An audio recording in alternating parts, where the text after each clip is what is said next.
Hola otra vez. Gracias por volver para la segunda parte de este viaje. Si aún no has visto la primera parte, te recomiendo empezar por ahí.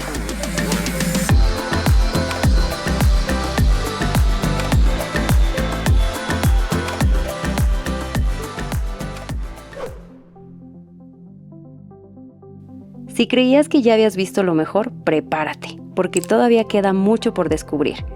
En esta segunda parte, seguimos explorando París con nuevas experiencias, consejos y momentos inolvidables. Continuemos.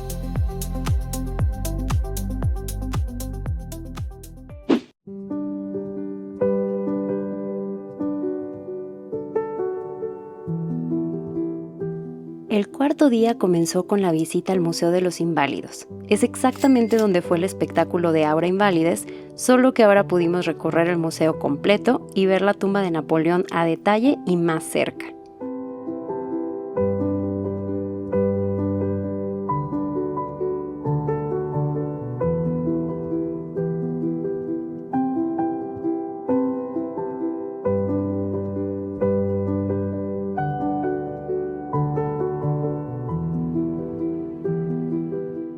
Este museo es muy grande y como sinceramente a mí no me interesan tanto los museos de guerra, sí me pareció un poquito largo, pero si a ti sí te gusta, definitivamente vas a disfrutarlo porque está muy completo.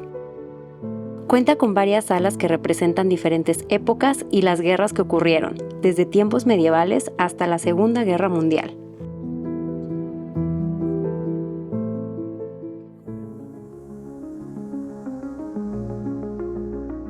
Por fin llegó el momento de conocer la Torre Eiffel. Caminamos desde los Inválidos hasta la torre. Luego de pasar por su primer control de seguridad, pudimos llegar a la explanada y nos formamos para entrar en el horario que nos correspondía. Como faltaban alrededor de 20 minutos para entrar, fuimos de los primeros en la fila. Después de pasar un segundo control de seguridad, llegamos a la entrada que te lleva directo al elevador para poder subir hasta el primer mirador que se encuentra a 57 metros de altura. Tuvimos la fortuna de que el día estuvo despejado, por lo que la visibilidad fue perfecta y pudimos disfrutar de la hermosa vista 360 de la ciudad.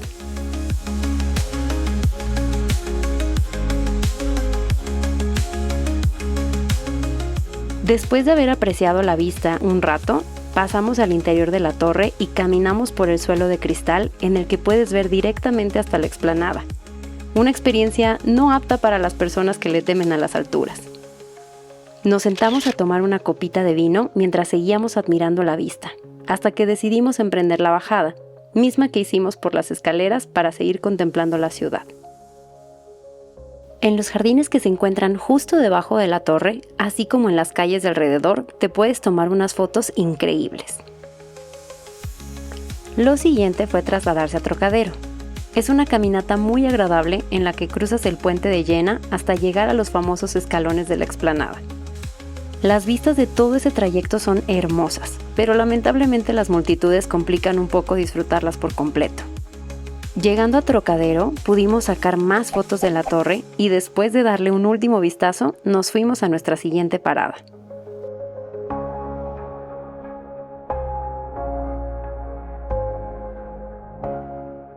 Recorrimos el bonito barrio latino, famoso por su ambiente cultural y académico, ya que se encuentra lleno de cafeterías y librerías. Pero lo más importante, también está el mejor local de crepas, en mi opinión, claro. Au Petit Grec es una parada obligada para mí. Estas crepas son enormes y absolutamente deliciosas. Además, tienen una gran variedad de opciones. El dueño habla varios idiomas, así que te hace sentir bienvenido. Siempre hay fila y avanza lentamente, pero en serio vale la pena la espera. Como nota, solo aceptan efectivo. Seguimos caminando hasta llegar a la famosa Catedral de Notre Dame. Ya está abierta al público después de 5 años de haber estado en restauración debido al incendio de 2019. Solo la observamos por fuera, pero las filas para ingresar eran muy largas, por lo que es totalmente recomendable comprar tu boleto con anticipación. Como teníamos un poco de tiempo de sobra, seguimos caminando por el río Sena y llegamos a un pub escocés llamado The Highlander. Tiene un excelente ambiente y mucha variedad de cerveza de barril. Además, los chicos de la barra eran argentinos, por lo que pudimos platicar un poco con ellos y la pasamos excelente.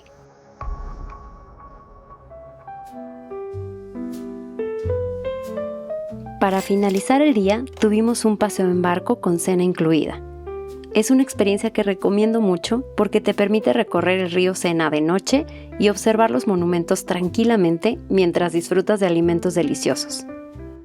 Existen muchas compañías que ofrecen este tour, pero nosotros fuimos con Look Alive y salimos felices. Tienen tours en distintos horarios y el precio también depende del paquete que elijas. El recorrido está planeado para pasar por la Torre Eiffel justo cuando las luces prenden. Así puedes tener fotos y videos de este momento mágico.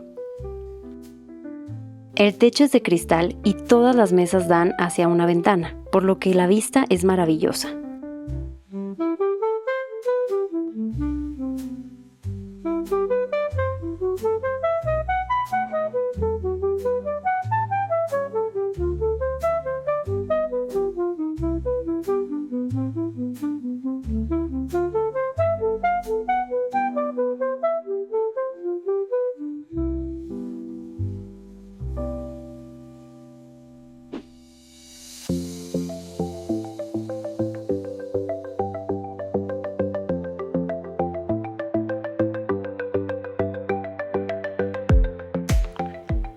Nuestro día comenzó temprano porque teníamos boletos para el Museo Louvre en el primer horario disponible y es recomendable llegar unos 20 minutos antes de la apertura para empezar a hacer fila.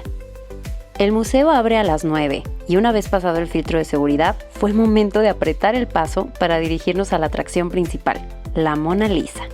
Todo mundo quiere verla, entonces es recomendable que eso sea lo primero que hagas al llegar porque entre más tarde se hace, más multitudes hay. Yo particularmente estaba más interesada en ver otras pinturas, pero sinceramente, si ya estás ahí, no vale la pena dejar pasar la oportunidad de tomarle la bonita foto.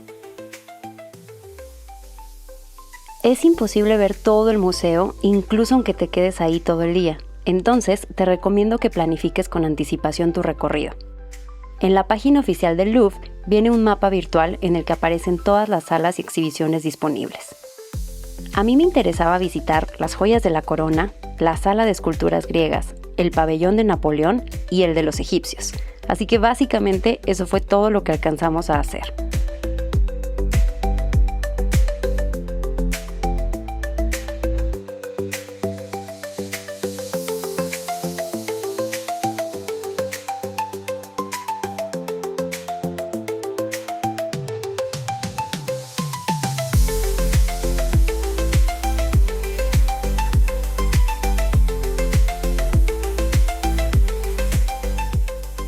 Con tanto caminar, nos dio hambre, así que aprovechamos para comer algo en el Café Angelina, famoso por su chocolate caliente. La comida estuvo rica, pero nada extraordinario. En cambio, el chocolate sí me gustó. Es denso y muy dulce. Eso sí, los precios son elevados, entonces no vale tanto la pena en mi opinión. Al salir del museo, nos dirigimos al Jardín de las Tullerías, que está justo enfrente del Louvre. Lo recorrimos tranquilamente hasta llegar a la Plaza de la Concordia para ver sus bonitas fuentes. De ahí recorrimos todo Champs-Élysées, esta famosa avenida llena de todo tipo de tiendas y restaurantes. La idea era llegar hasta el Arco del Triunfo, porque teníamos boletos para subir, pero encontramos dificultades en el camino.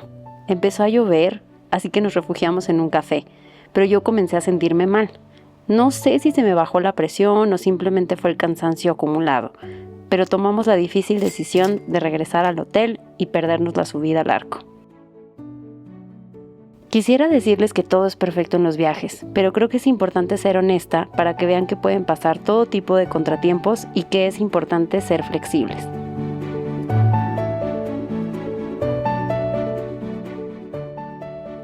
Afortunadamente, después de descansar un rato, me sentí mucho mejor y pude concluir el día con una deliciosa cena en este lugar llamado Parcel.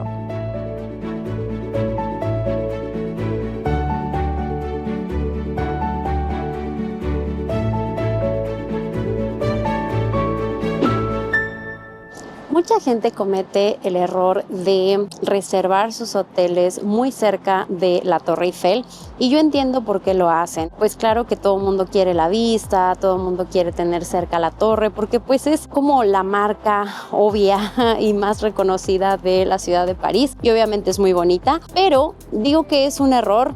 Obviamente dependiendo de lo que tú estés buscando, si de verdad eso es el sueño de tu vida y quieres y pues definitivamente puedes hacerlo porque también es más costoso, adelante.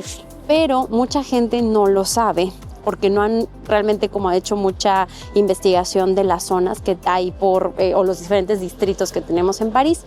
Entonces, pasa que la Torre Eiffel realmente se encuentra un tanto alejada de varios de los puntos turísticos que normalmente son de mayor interés para los visitantes. Entonces, si te quedas hospedado cerca de la Torre Eiffel, lo que sucede después es que tienes que tomar bastantes transportes públicos o caminar bastante o tomar Ubers y finalmente gastar dinero extra en poderte trasladar entre un sitio turístico o una atracción a otra. Mientras que si buscas hospedaje en algún otro de los distritos que a lo mejor son un poquito más céntricos, obviamente estarías sacrificando esa vista de la Torre Eiffel, pero la idea es que probablemente vas a estar un poco más cerca o a una distancia caminable de esas otras atracciones. Normalmente el turista promedio que venimos a París, pues no siempre estamos tantos días o tanto tiempo y tampoco es la idea estar tanto tiempo en el hotel.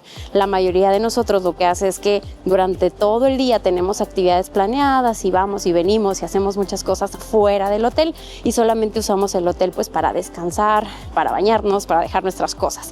Si ese es tu caso, no vale mucho la pena el gastar tanto en un hospedaje que es más caro nada más porque tienes la vista de la torre, si al final de cuentas no vas a tener mucha chance de estarlo viendo.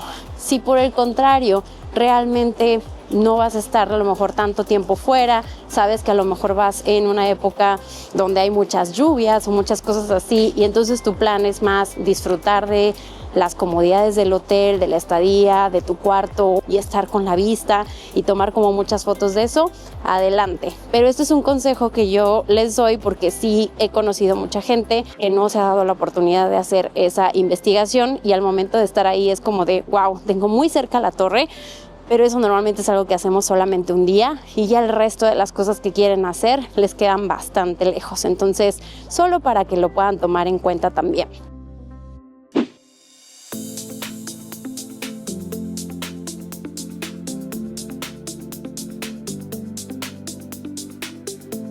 Y así de rápido llegó el último día. Comenzamos visitando Chez Pascal, una pequeña panadería especializada en dents blanches, que son esos choux espolvoreados de azúcar glass, muy ricos y ligeritos.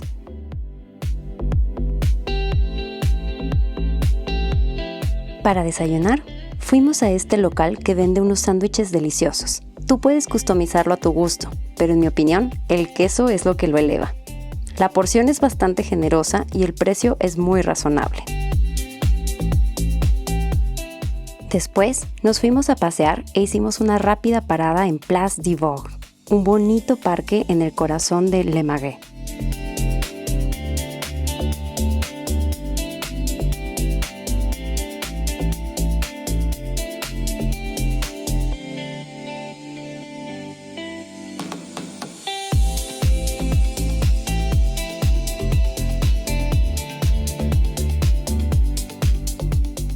Aprovechando el día tan hermoso y despejado, nos fuimos a los jardines de Luxemburgo, ya que era una actividad que no pudimos hacer días atrás por la lluvia.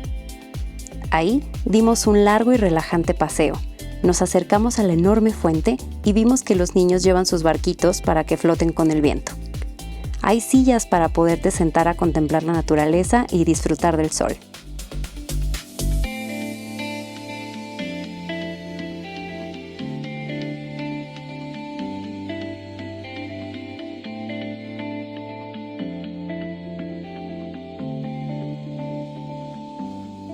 Muy cerca de ahí se encuentra el Panteón. Fue construido entre 1764 y 1790 y es un monumento lleno de historia que fue originalmente diseñado como una iglesia en honor a Santa Genoveva, la patrona de París, pero terminó siendo cementerio de personas ilustres. Estando ahí, descubrí que la casa de Emily en París estaba literal a una cuadra. Entonces fui a verla. Hemos llegado al edificio donde vive Emily en París.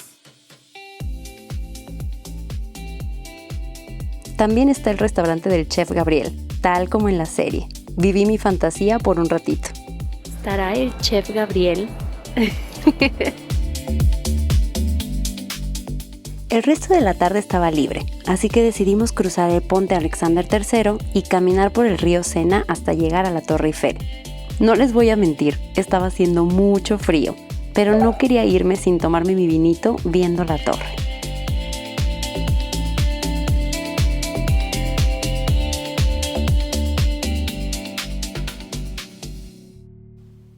Para cerrar con broche de oro, nuestra última cena fue en un restaurante con una estrella Michelin, Granite. ¡Qué elegancia la de Francia! A cargo del chef Yoshitaka Takayanagi, esta experiencia de 7 tiempos es una explosión de sabores únicos con una presentación hermosa y minimalista, además de una atención excelente.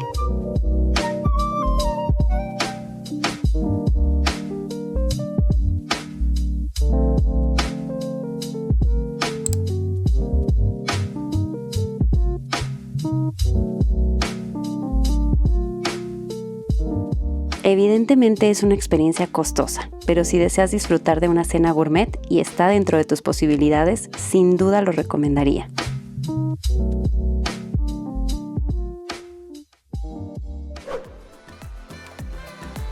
Y así concluye nuestro viaje a París. Muchas gracias por acompañarme en esta travesía. No olvides suscribirte y nos vemos en el siguiente video.